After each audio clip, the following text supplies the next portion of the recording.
Nanti Fu ya, sebelum jawab pertanyaan kita bacain dulu ya. Nih ya. Ini siapa yang bikin nih? Nuh akhir zaman ya. Ini kita lihat dulu. Ya. Ya. Jadi ini sebetulnya kedatangan Yesus ya, anak ini. Lihat ya. Yang kedua kali. Jadi ini zaman akhir. Ini Matius 24. Sebab sebagaimana halnya pada zaman Nuh, demikian pula halnya kelak pada kedatangan anak manusia. Ya, sebab sebagaimana mereka pada zaman sebelum air bah itu makan dan minum, kawin dan mengawinkan sampai kepada hari Nuh masuk ke dalam bahtera.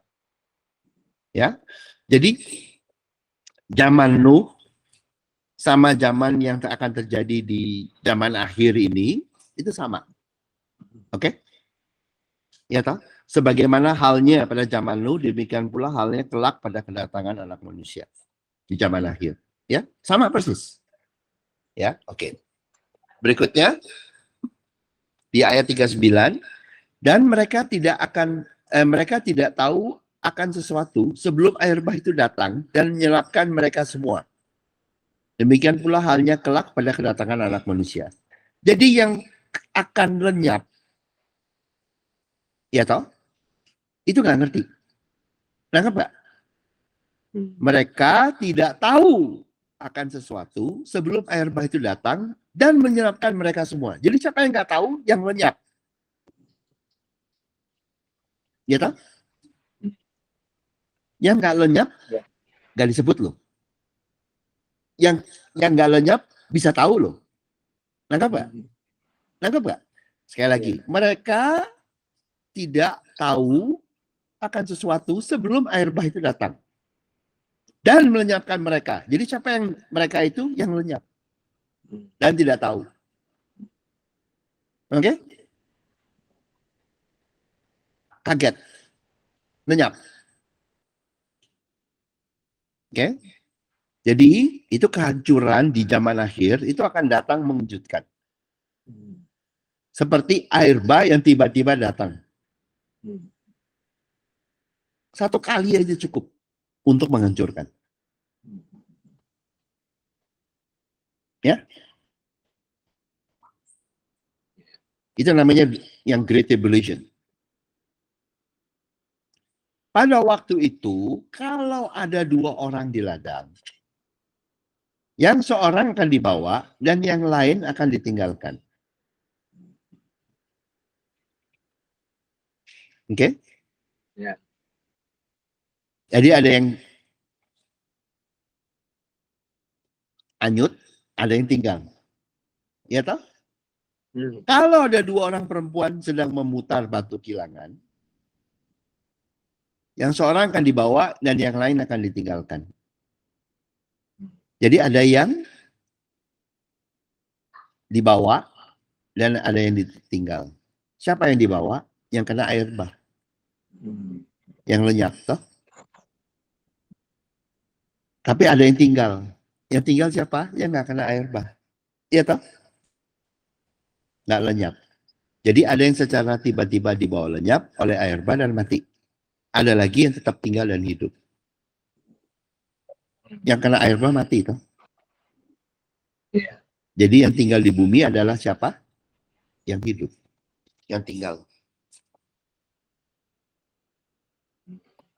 Ya, sana zaman Nuh. Itu tadi Matius 24, akhir zaman. Mengacu. Oke, sekarang zaman. Ayat Kejadian 6 ayat 1. Ketika manusia itu mulai bertambah banyak, jumlahnya di muka bumi, dan bagi mereka lahir anak-anak perempuan. Jadi anak perempuan ya. Perempuan itu lambang dari gereja. Maka anak-anak Allah melihat bahwa anak-anak perempuan manusia itu cantik-cantik. Lalu mereka mengambil istri dari antara perempuan-perempuan itu. Siapa saja yang disukai mereka. Nah, anak-anak Allah itu adalah wujud dari fallen angels. Wujud dari nabi palsu. Nabi palsu, fallen angels, sukanya apa? Sukanya untuk menjadi satu dengan gereja. Suka mengkontaminasi orang percaya. Jadi di zaman akhir ini, ajaran teologi agamawi, buatan iblis, buatan manusia, akan suka mengkontaminasi gereja. Itu maksudnya.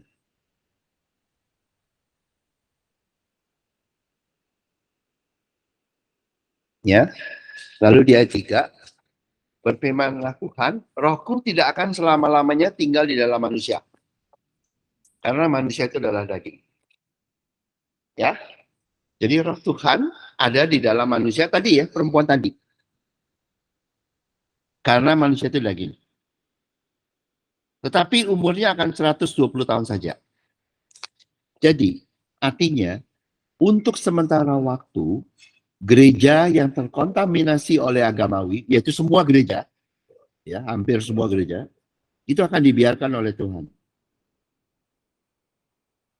Ya, seperti 6 gereja, 6 dari 7 gereja. Untuk sementara waktu dibiarkan. Rohku tidak akan selama-lamanya. Ya, jadi ada waktunya Tuhan mentolerir, tapi ada waktunya kena. Tapi pada akhirnya ada waktu cut off. Pada waktu itu akhir gereja agamawi akan dilenyapkan. Kena air bah. Ini akhir teologi buatan manusia yang telah merusak orang percaya. Jadi umurnya akan 120 tahun saja. Jadi begini, ya di gereja gereja itu akan terkontaminasi oleh ahli-ahli teologi seperti saat ini. Sehingga teologi buatan orang dari buatan iblis itu masuk ke gereja. Ya, dan Tuhan tidak akan mentolerir untuk sesaat, tapi pada waktunya ya akan dilenyapkan agamawi gereja tadi. Kalau nggak mau berubah, seperti 6 dari 7 gereja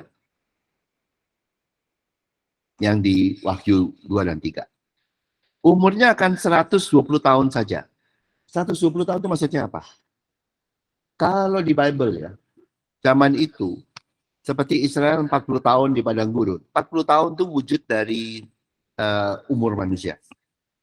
Kalau 120 tahun itu berarti generasi.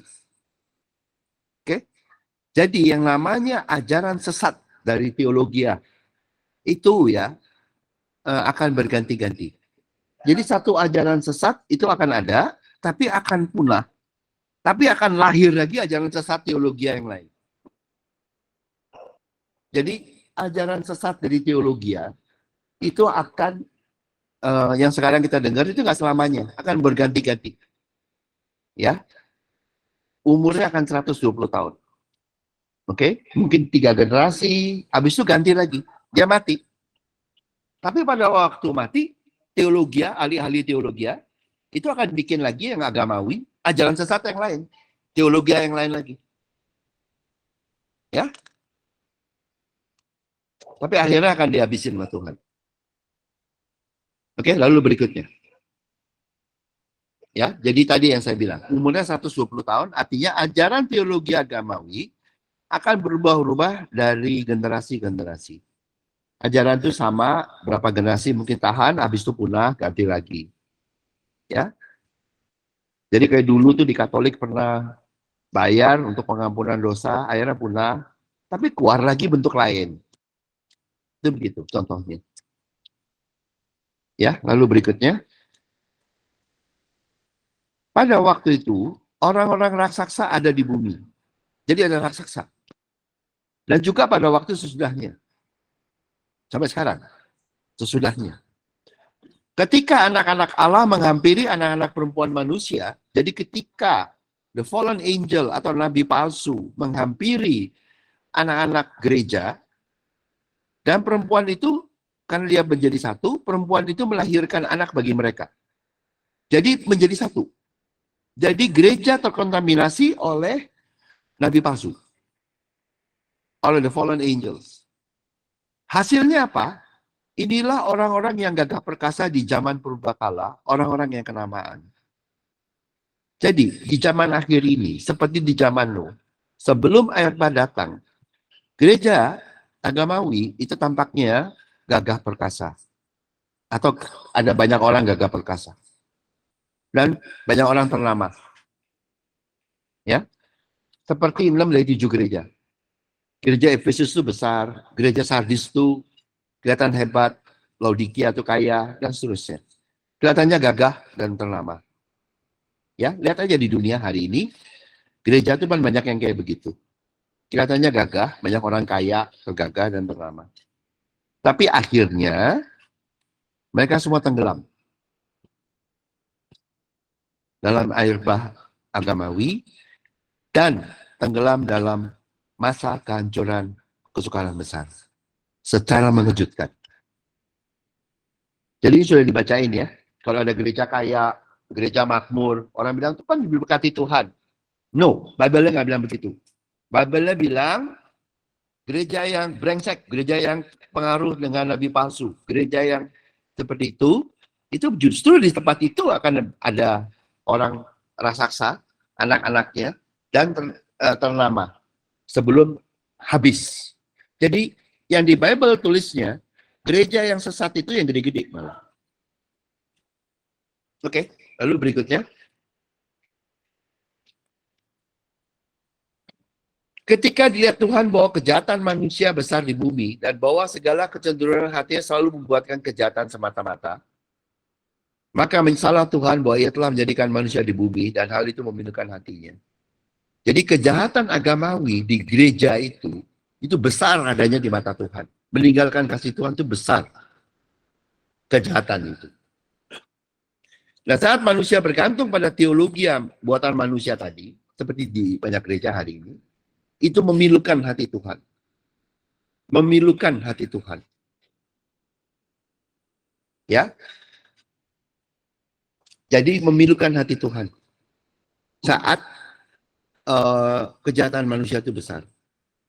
Kejahatan manusia adalah meninggalkan kasih Tuhan, itu seperti itu.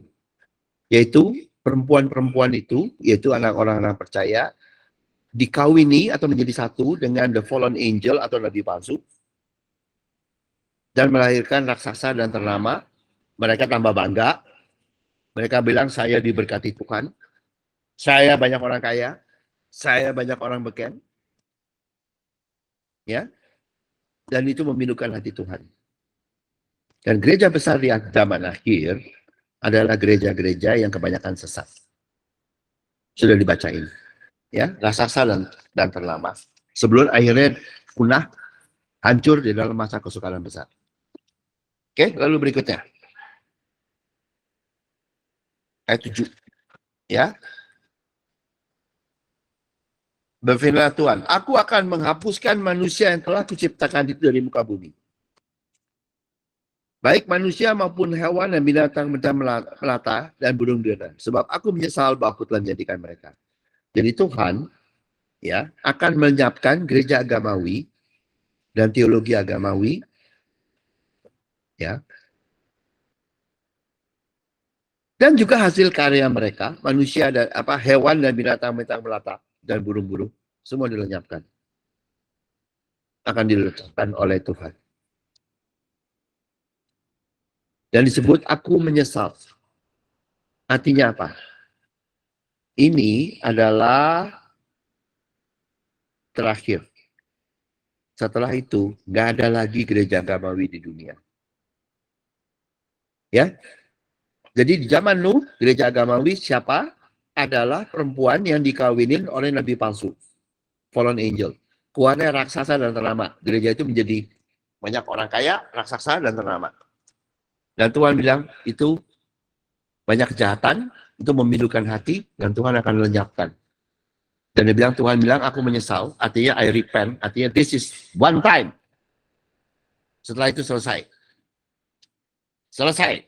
Teologi habis semua, pendetanya habis semua, gerejanya habis semua, selesai, tidak ada lagi, aku menyesal. Sekali aja. Jadi Tuhan hanya kasih sekali kepada gereja agamawi.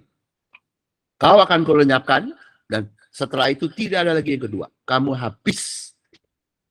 Ya. Itu maksudnya. Jadi zaman akhir seperti Nuh ya. Oke, lalu berikutnya. Ayat 8.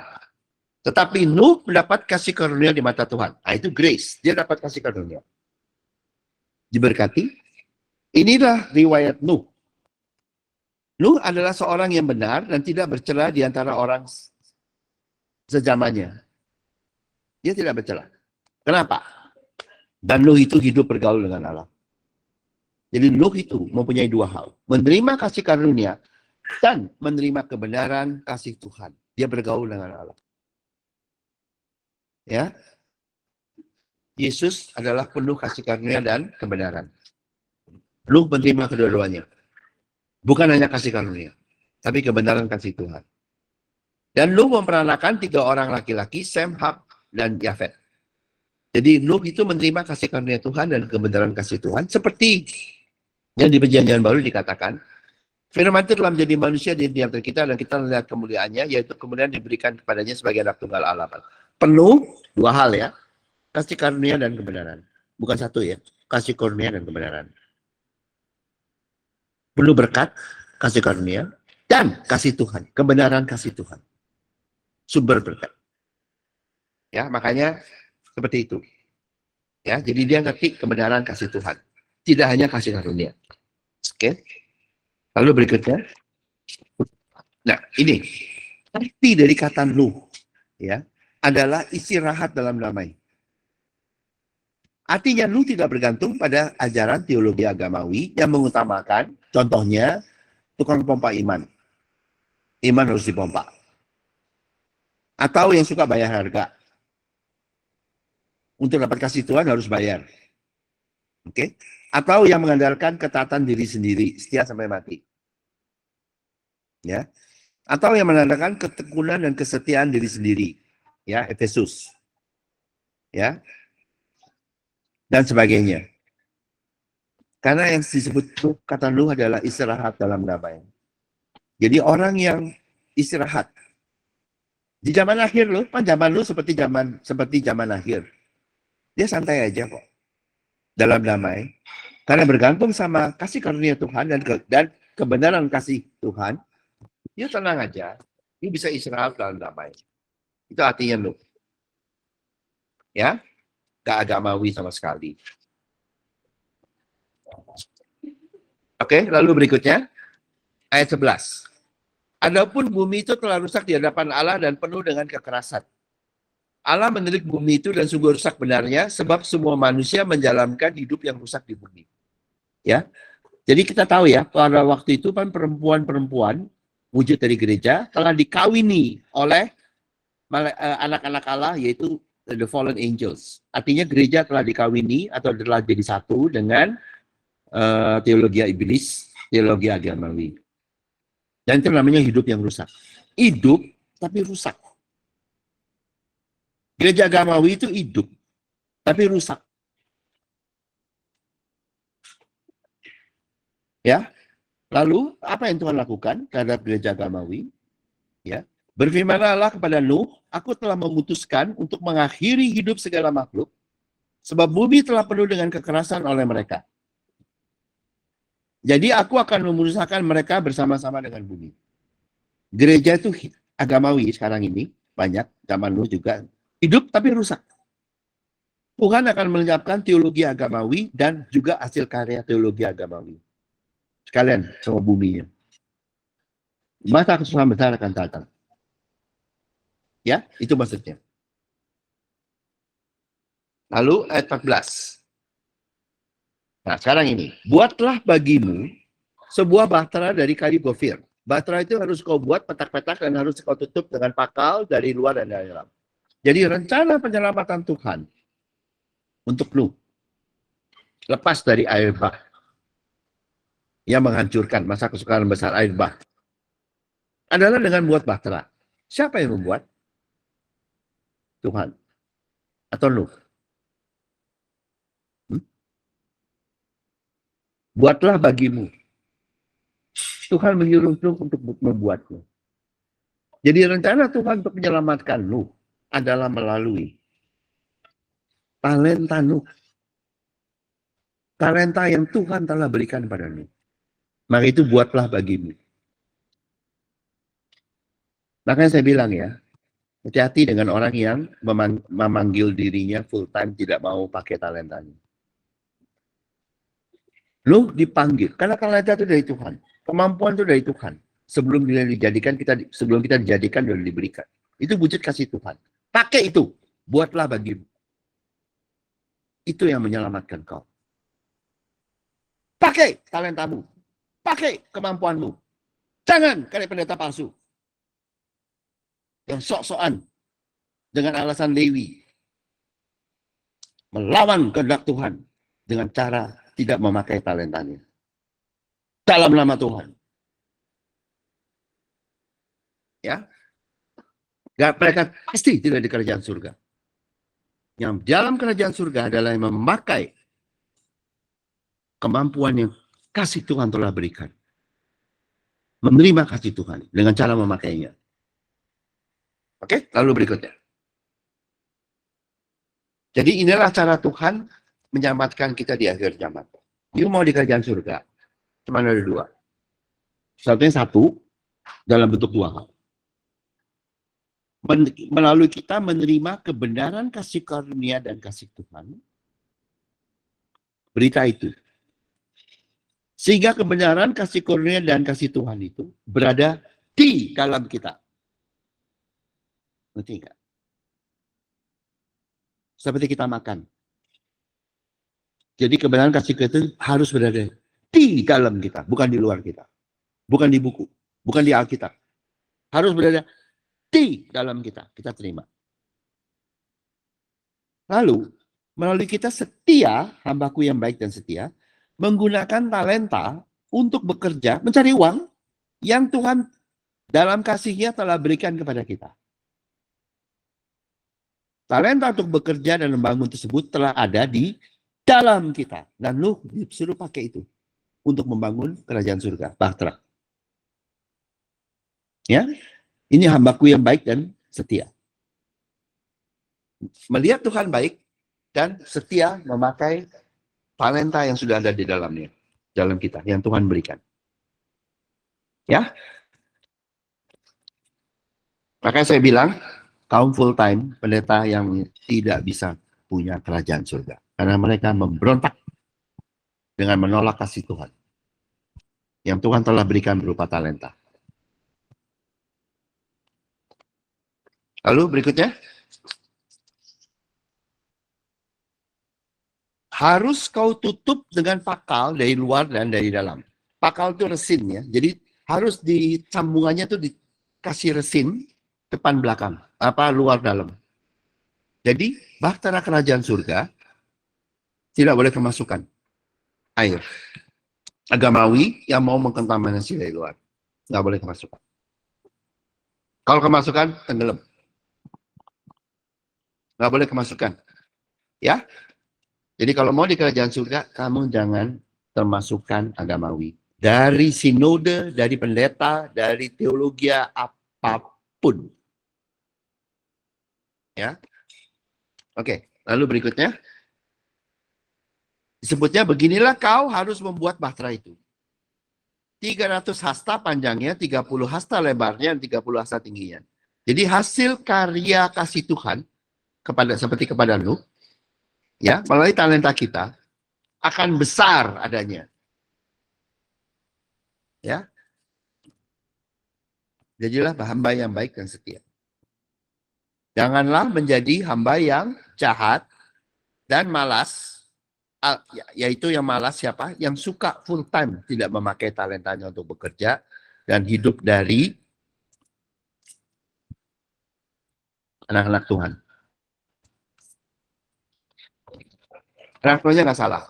Dianya yang menyangkal kasih Tuhan dengan tidak memakai talenta yang kasih Tuhan sudah berikan. Oke? Untuk mereka tidak ada di bahtera. Mereka adalahnya di dalam lautan air bah, ada waktu. Berikutnya, pasanglah pintu pada lambungnya. Jadi bahtera itu mampu ada pintu, bisa masuk orang, banyak orang lain. Ya, bisa masuk, ada tingkat bawah, tengah, dan atas, bisa banyak orang lain dari pintunya. Itu wujud kerajaan surga. Ya, jadi melalui Nuh, Melalui bahtera itu, banyak yang bisa ikut. Mengenal kasih Tuhan, kerajaan surga, dan aman dari air bah. Oke? Lalu berikutnya. Sebab sesungguhnya aku akan mendatangkan air bah, meliputi bumi untuk memusnahkan segala yang hidup dan bernyawa di kolong langit. Segala yang ada di bumi akan mati binasa. Tapi dengan engkau, aku akan mendatangkan perjanjianku. Dan engkau akan masuk ke dalam bahtera itu, engkau bersama-sama dengan anak-anakmu dan istrimu dan istri anak-anakmu. Jadi saat air bah datang, yang berada dalam agamawi atau di luar perjanjian kasih Tuhan, baik yang percaya maupun tidak percaya, yang agamawi akan lenyap.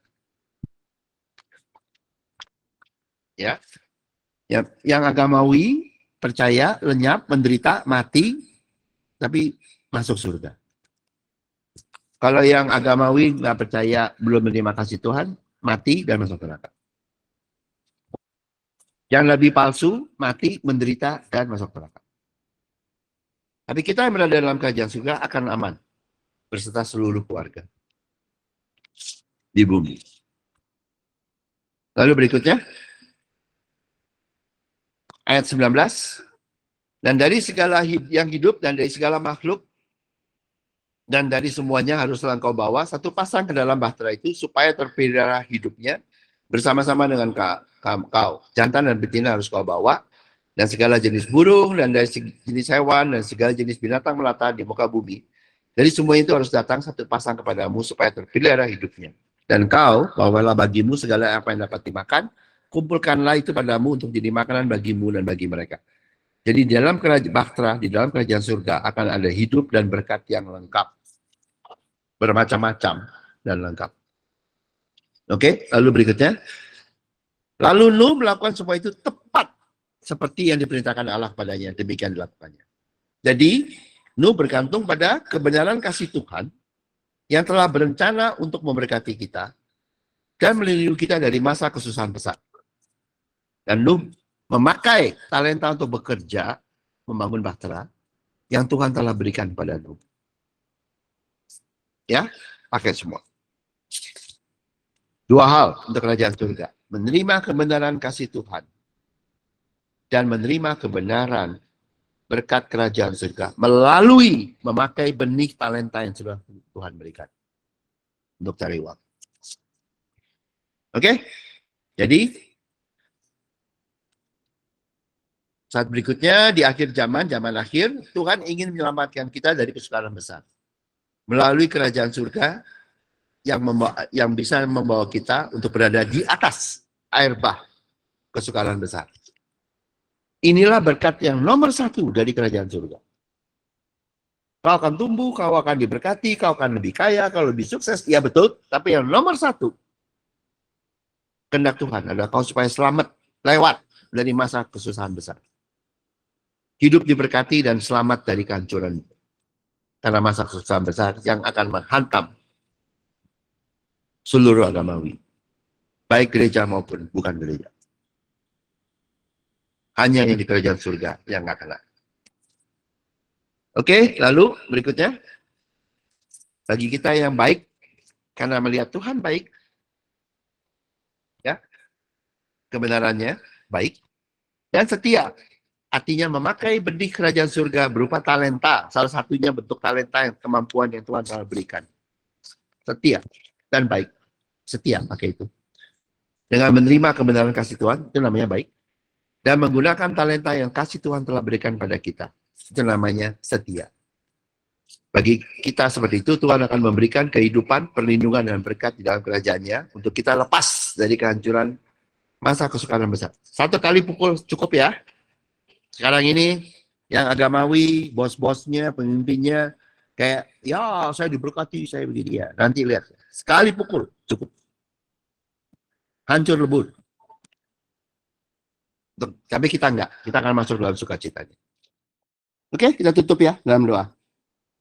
Selesai ya. Ya, kita berdoa.